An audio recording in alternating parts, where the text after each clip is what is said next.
Okay. Can we run the tape?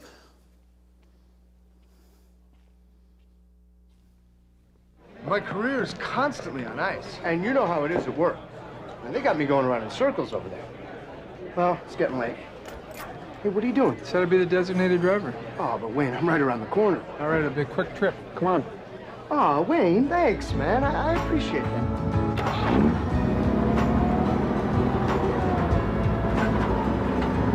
Surprising how well this thing handles.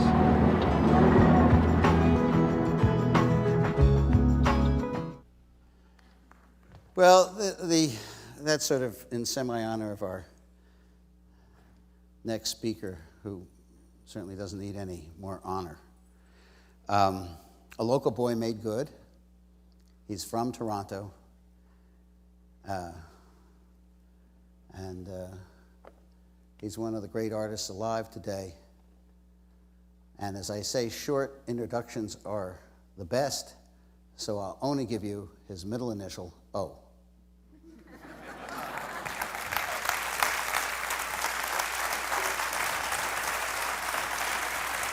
I'll sit over here.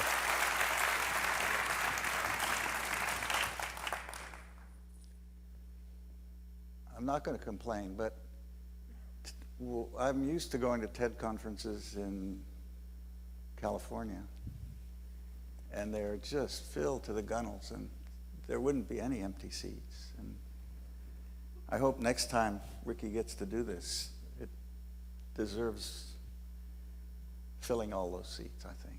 Not for me, but for him, for what he does, for what this conference does, and the effect it has on people long after they've attended.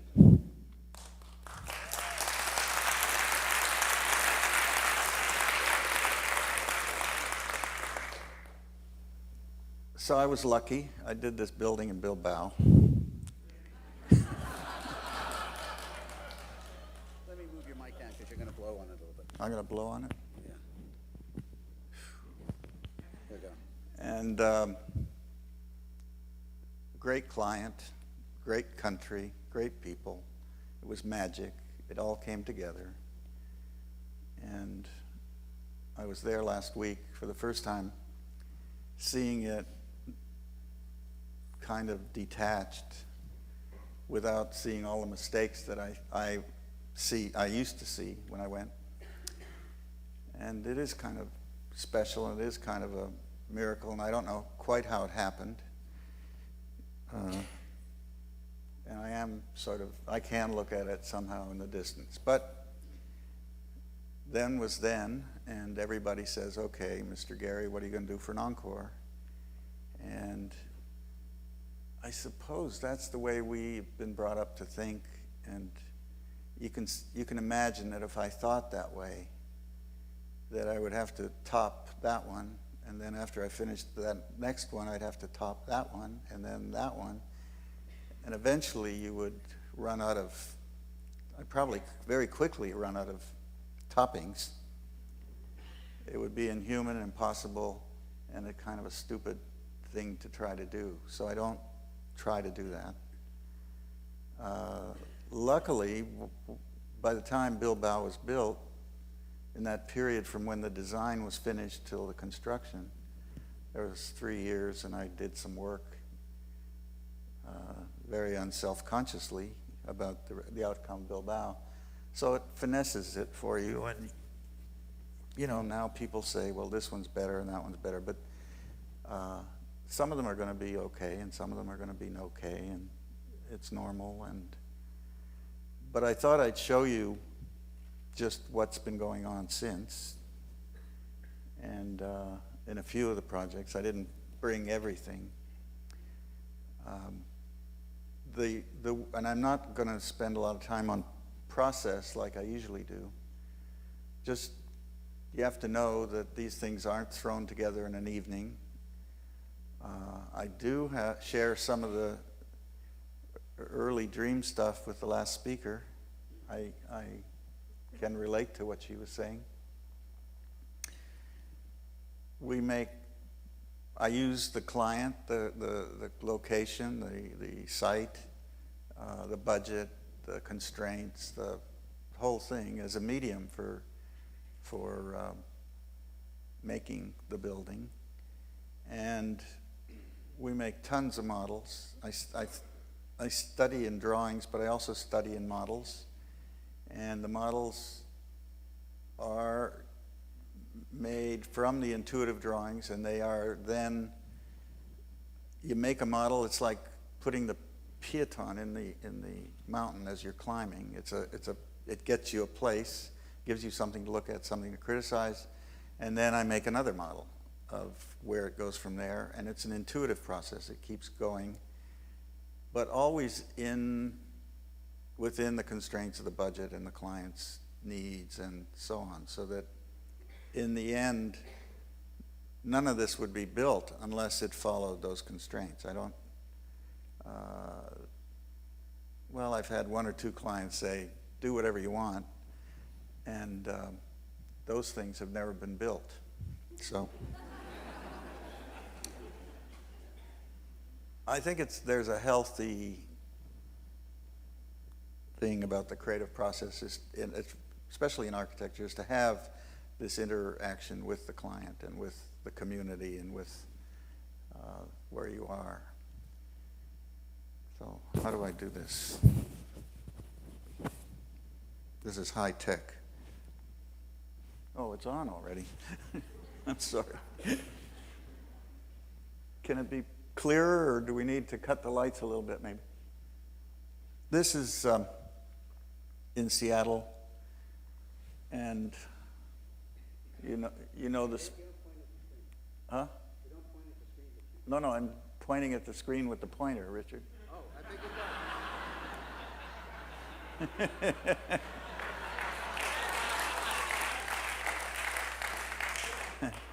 I don't think you need to put the audience in the darkness. I think you need to put this in the darkness.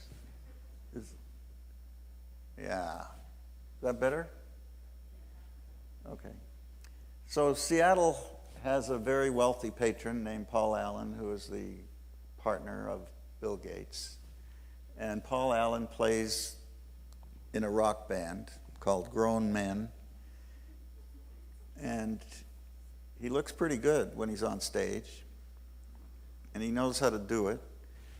And he loved Jimi Hendrix, and he loves rock, and he wanted to contribute to education using the things that he sees as markers of creativity. And he brought to Seattle what he calls a experience music project, which is sort of a big warehouse in which exhibits of guitars and costumes will be shown, but also where there'll be an interaction between the viewers and music, and they can stand up and feel what it's like to play in a rock band.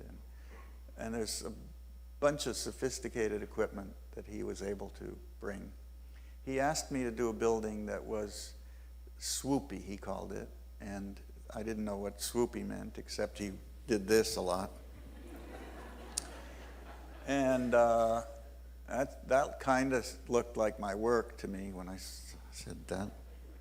And I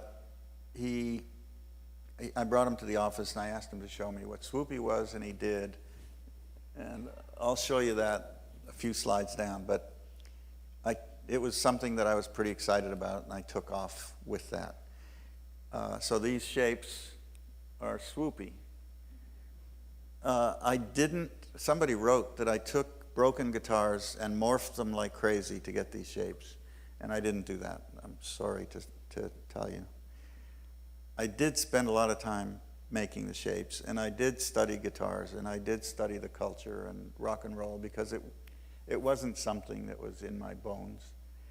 I had partners in the office that play in bands and stuff, and they helped guide me through it. Wow. This is it under construction. I'm sorry, it'll be open in about 3 weeks, and they're rushing to finish it. But it had to be a building that had top elevation as well, because you're looking down at it from the Space Needle. The entry is here opposite a children's park that has quite a lot of stuff here, roller coasters.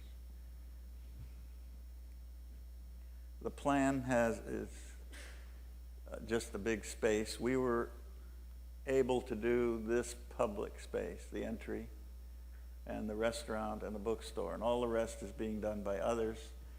There is existing a monorail that goes through it. And Paul Allen's sister, who was project manager on this project, asked me to make it like the E-Ride at Disneyland, so you could see in and give the people that are coming to the science park, they're not just coming to our building, they're coming to the science park, give them a shot of what's going on inside. So this is a model of the entry side, and there will be a small amphitheater and a big screen so they can do outdoor concerts. There's the monorail coming through. And that's what it looked like last week.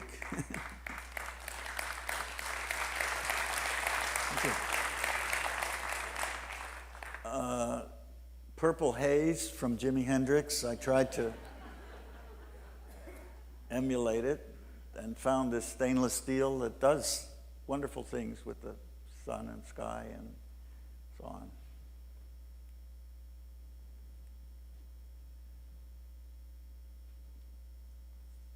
I don't know where that came from.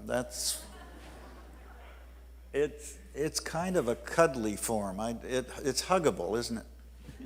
And when you're there, it is.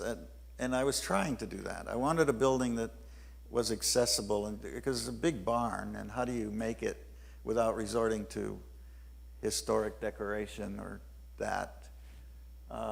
And certainly the folds are sort of primitive. You know, when you're a baby in your mother's arms, the folds of the clothing and so on are kind of a, so I thought of that. This is the other side facing the city, and we used gold anodized something. There's the monorail, and then I made a part of the building red because the red will fade like an old rock and roll guy's truck. And then this stuff on the top, which Paul Allen calls linguine, is just a sculpture that's reminiscent of strings and guitars and so on. I didn't literally do that, but. And this is where the monorail goes through. And this has been nicknamed the Madonna Wall.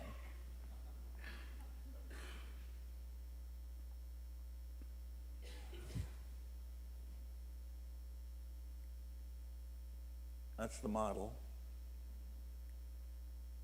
That's the real.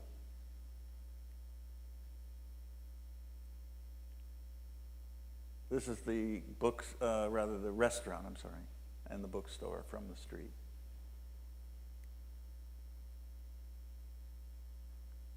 So there's a mild reference to a guitar, I guess.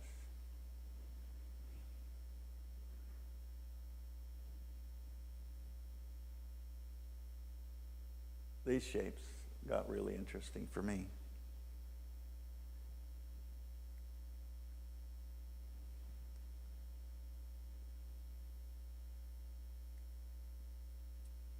And the purple does some wonderful things all day long. It just keeps changing.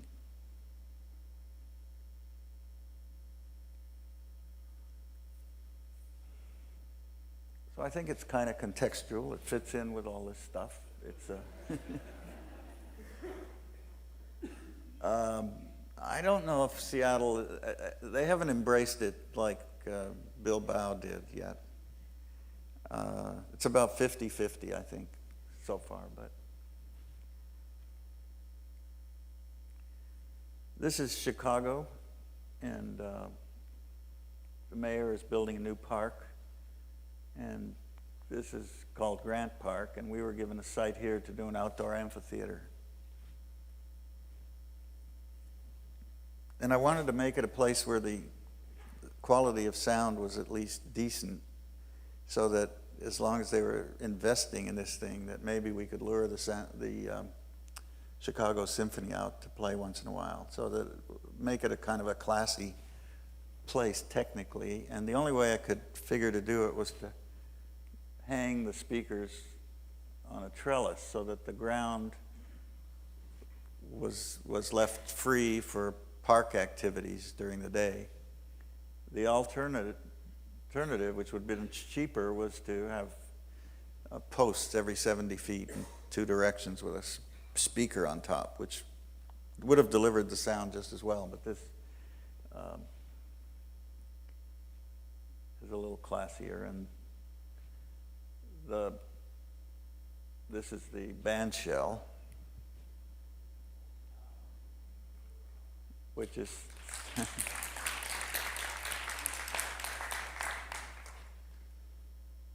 now you could give it a haircut here if you're a strict functional. You need this piece out to here. You need this much out to here, and I just twisted it up.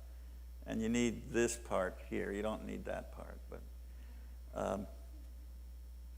they wanted. I gave them a very. This is Chicago, so the home of Mies van der Rohe. So I gave them a very Miesian scheme, which was very quiet, and it was received with a dull thud.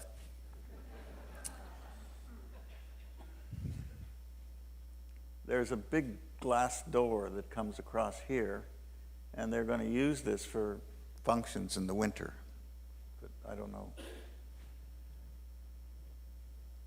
This is a building in Berlin at Pritzker Platz. I just have a few shots of it, and it's nearly finished. And people think this isn't my building because it looks four square, and I love it. I think it's one of the best things I've ever done. It's next to the Brandenburg Gate, and I was trying to do something that had the power of the Brandenburg Gate. A lot of the new buildings on this square are very paper thin and look like stage sets and kind of trivialize the gate. There were controls here that the Germans, the Berliners, put on it. They wanted a bump here. They wanted a bump here. They wanted this floor to look different than this floor, so I leaned the glass out, and what you don't see is that there's a reflection that's different. And I leaned the glass in at the bottom, so the reflection is different, so that it respected all their wishes, but did it in a way that they didn't expect. But so the controls were opportunities for me just to respond to. I was a guest in their country. I didn't think I should argue with them about their requirements. When they started building this, they found Albert Speer's bunker under here, and it was destroyed in about 15 minutes. They wanted to forget it. These glass windows slide in the pocket, and there are balconies. These are glass balconies, and this is a slice of glass that's a canopy. Inside, this is the thing that Paul Allen saw that he called swoopy, that was done before his building. And he liked it, and I liked it, and I don't know where it came from. It's not a prehistoric reference at all. It's abstract. I was quite taken with the work of a 15th century sculptor, Klaus Schluter, and his sculpture of for the sarcophagus of Philip the Bold, which were done in the 1400s. And I was quite moved by the forms, and I think it more came out of there. But inside, because I had a roof, I could use wood. And you don't get a chance to do a multi-story building in wood on the outside because they won't last. So I was able to use wood here. Worked with a wonderful engineer from Stuttgart, George Schleich, who's, I think, one of the best structural engineers alive today in the world. And so there's the skylight with Schleich, and here's that shape, which is getting a skin on it that's very seductive and sensuous. I'll show you. And it's taking a long time. The skin alone for this is costing like $15 million just for the skin. And the reason is that the client liked the sculpture, but they wanted it to be butt and perfect. And I had designed it with an overlap of the metal so that there was some wiggle room so you could make it a lot cheaper. And they insisted on and so it's taking longer and it's going to cost a lot. There's the wood interior, which does wonderful things with the sun. And this is the top of that conference room being covered with the skin. So you can see that there are over 300 panels, and each one has required a stamp, a big steel thing, and they stamp the piece. And so there are over 300 molds, steel molds for the stamping. And then when they fit them, they have to be fit perfect, so they bring in computers and lasers and all kinds of stuff to cut the edges and fit them perfectly.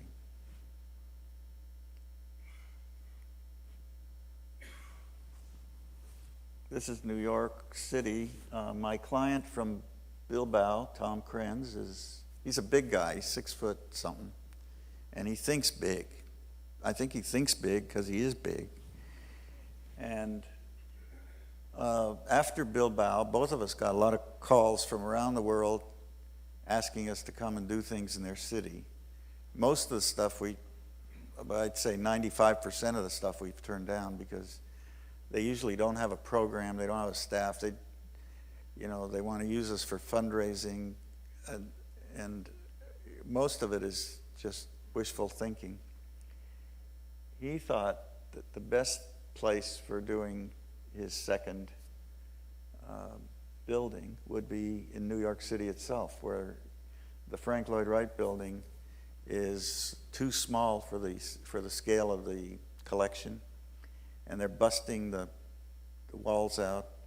He tried to do something in Soho, which didn't work out too well, and he really needs a building, and the Guggenheim has a tradition now of dealing with architecture in a creative way and a risky way, I guess you would say.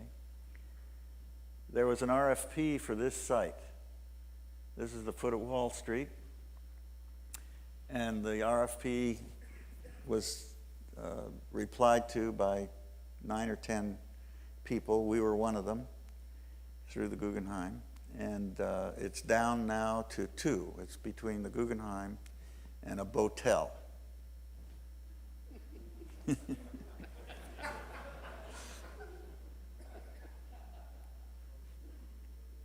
This is the view from Wall Street. There's an elevated highway, and we wanted to keep the lines of vista. This is already blocking it, and we wanted to open it up so that the city would just walk out to a terrace, a garden overlooking the river. The program is for a performing arts, experimental performing arts space that Garth Drabinsky would give his eye teeth for. Maybe you should come here, Garth, if they build it. It will have an architecture museum, and design, which there doesn't exist one in the U.S. The only one that exists is in Montreal, I guess, at this point, and one in Frankfurt, I think. And it would have a museum for changing exhibitions and for permanent collection. And it's all over the river, and when you build on the river, you have to go down 200 feet to bedrock through the sand. And so as long as we're going on stilts, out big super columns into the river, I thought if we lifted it up another 80 feet, it couldn't cost that much more now.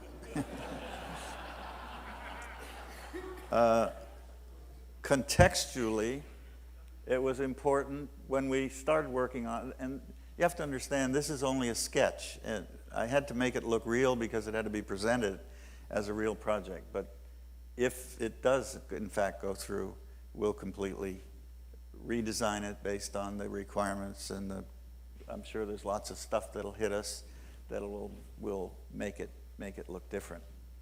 But it was clear to us that we needed a tower to relate contextually to the Wall Street buildings, and there is a need for a lot of galleries for works on paper that don't need top light, and there are need for special restaurant and things. So we contrived for at least this go-around to have a tower. What I'd love to see most of all is a small European kind of hotel at the top that would serve this neighborhood, because down on Wall Street there aren't many of those.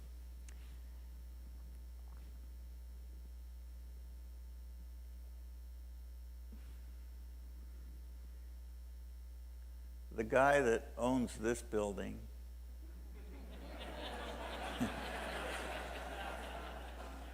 came to see me.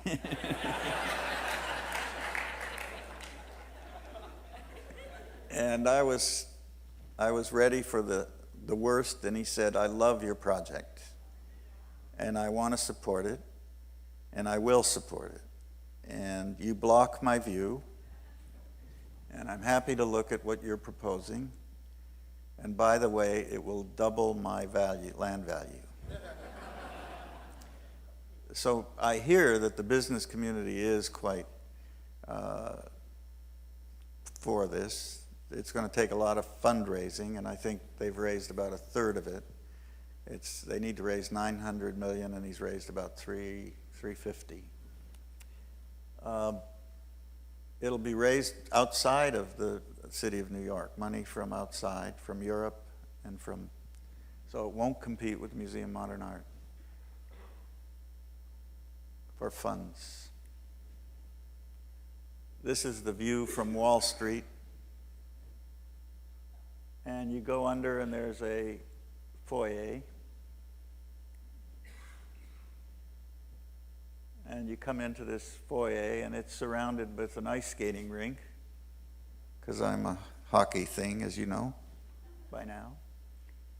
And so you'll be skating on the river, but not in the river. And this foyer goes up quite a bit and brings you up through escalators to the various galleries. And that's when you're skating, if you look up for a minute, just before you get knocked over, this is what you'll see.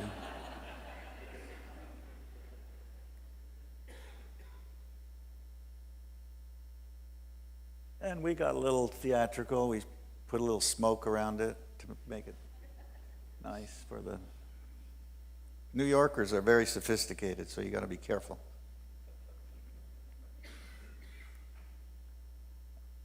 This is my favorite picture of it. So what that means is that this is kind of what I'm trying to accomplish, and I don't think I've done it totally, but by accident, by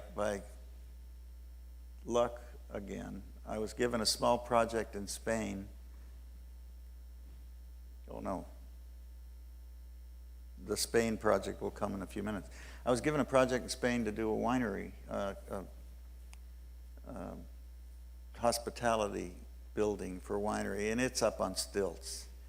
And it kind of is the refinement of the models I just showed you for New York. So it's kind of gone further than what those models are. This is in Dundee, Scotland, and it's a cancer clubhouse for Charlie Jenks' wife died of cancer and left this legacy to build these clubhouses near the oncology center. And I was given this site, and that's me there. That's the Firth of something. And this was a thing a lot of us architects are doing as a gift to the foundation, so this was mine. It's a small building, 2,000 square feet, and you'll come down, you'll see it from the Oncology Center, and you'll look out over the view. And it has a library and a group therapy room, a kitchen, and a yoga room. And I made a corrugated roof based on a Vermeer painting that reminded me of Maggie, a shawl that reminded me of her. This was a very emotional project for me. Maggie was dear to me, and so while I worked on it, I had these dreams, her coming to me and saying, "It's too much architecture, Frank. I mean, you should have seen the earlier schemes. They were too much architecture." Because her husband, Charlie, wanted me to do the best building in Dundee, and he was pushing me to make it great. And so I had these conflicting things. But Maggie finally won out, and I changed it to something. I mean, this is quieter than it was. The roof is stainless steel, and when the clouds go above, there'll be a soft kind of movement of the light across there. This is the winery, and it's in El Ciego. It's Marqués de Riscal, and they're tearing this house down, and we're building this little hospitality thing here. As you come into town, you drive in, the old wineries here, the 18th and 19th century part, and you come in to a courtyard and then walk up into the tasting room, and then across this level is a hotel, there's a restaurant, and then a boardroom and a bridge that takes you out into the vineyard. I do plans, believe it or not. So these are the bedrooms, and they all look out over the various views and do all the things they have to do. That's looking down at the model, at the roof, and we added this grille. I don't know what you'd call it. It's not really needed for sun control on both sides, but it does create a sort of an eyebrow looking out and creates privacy, and it looks good.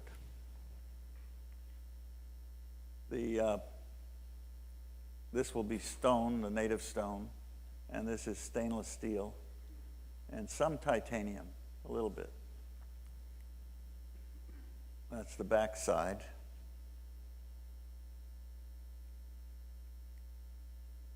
And I was trying to make a painterly facade so that, with architectural materials, you can only do hard edge painting. You can't do a real soft, blurry kind of painting. And this was an experiment in that, of combining the reflective steel with the colored steel, and this would be the titanium. We found a color that's very close to the color of the wine. If you look at a glass of wine, right at the edge, when the light hits it, it's lighter, and that's kind of the color we found. This is being built. It's $10 million, the budget, so it was a budget. It's not runaway train. And then finally, I do chairs because I need the money.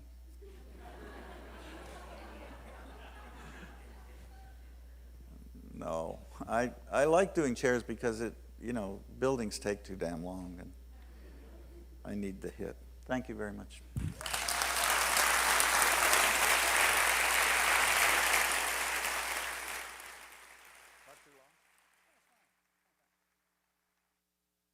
For three of us. Okay.